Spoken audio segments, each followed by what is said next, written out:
Buenas, hoy pues vamos a hacer algo diferente a lo que hicimos la clase pasada.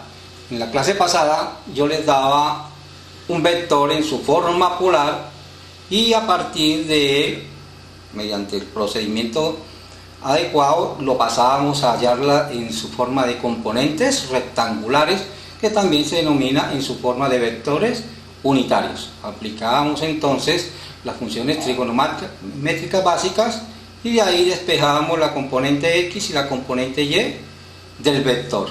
Hoy vamos a hacer lo contrario.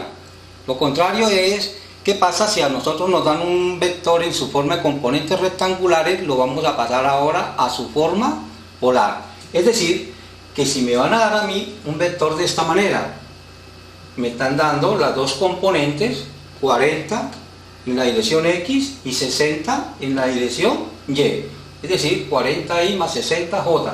Me están dando el vector A en sus dos componentes. Aquí no le he puesto las unidades, pues para no emborlatarnos un poquitico, pero recuerde que siempre deben ir magnitud, dirección, en este caso la dirección la están dando los vectores i y j, y las unidades.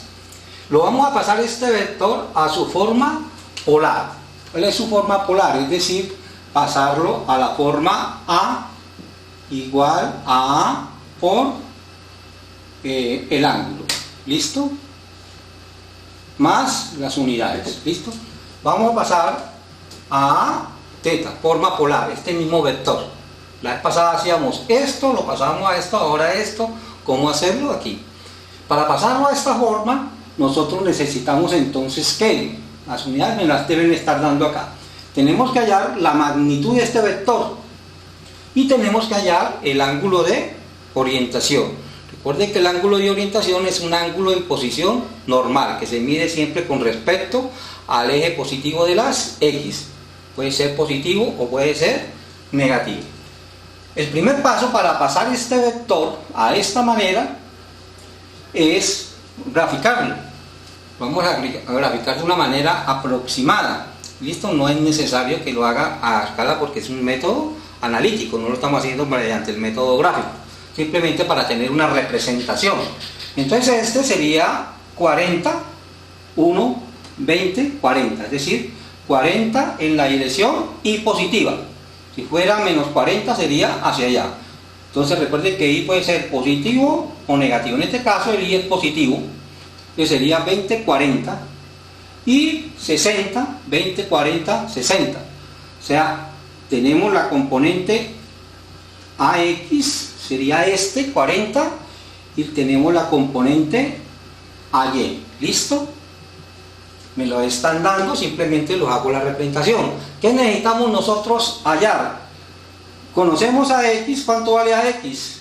40, conocemos este valor y conocemos este valor.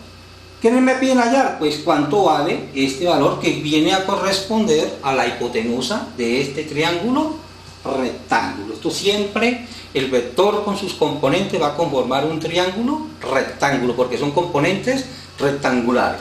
Entonces, fíjense que tenemos un triángulo rectángulo, aplicamos el teorema de Pitágoras. Tenemos X, Y, y tenemos aquí este ángulo, que lo he sacado acá, y para hallar siempre la componente, esta, ojo, aquí le anoto, para hallar esto siempre, teorema de Pitágoras. ¿Qué me dice el teorema de Pitágoras? Que la hipotenusa al cuadrado es igual a la suma de sus componentes, o de sus catetos elevados al cuadrado.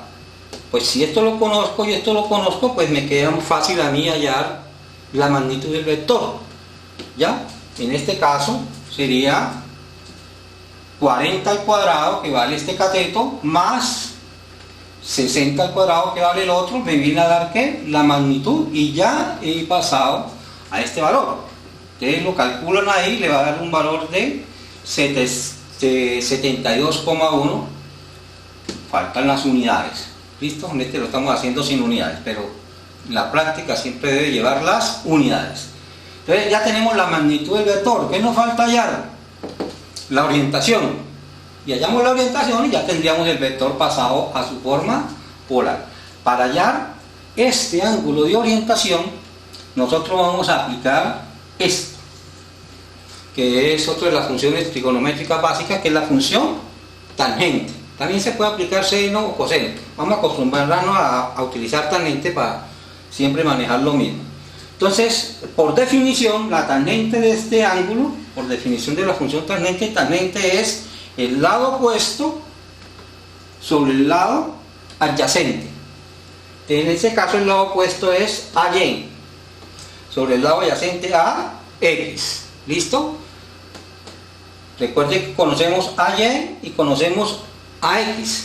Entonces tangente de θ va a ser igual al lado opuesto. ¿Cuánto vale este valor? 60. Sobre el lado adyacente, que vale 40. La tangente de θ vale igual 60 a 40. Eso da 1,5. ¿Listo? Entonces, ¿qué nos queda aquí? Pues la única incógnita es el ángulo, que lo queremos hallar.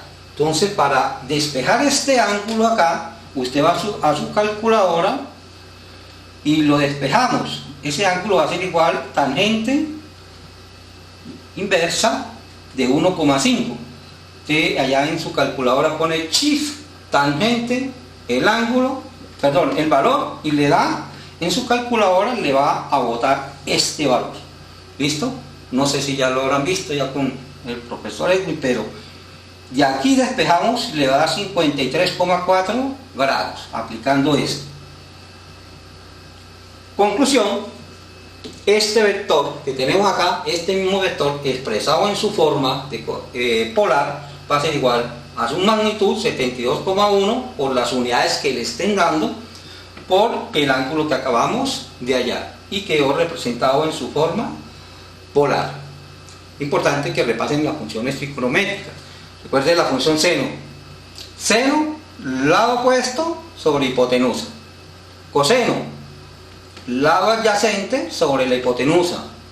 Tangente, lado opuesto sobre el lado adyacente. Eso es todo lo que tienen que aprender para el manejo aquí en la parte de física de lo que es el método de analítico, para hallar las componentes rectangulares, para luego nosotros aplicarlo al método analítico de la suma, resta y multiplicación de vectores.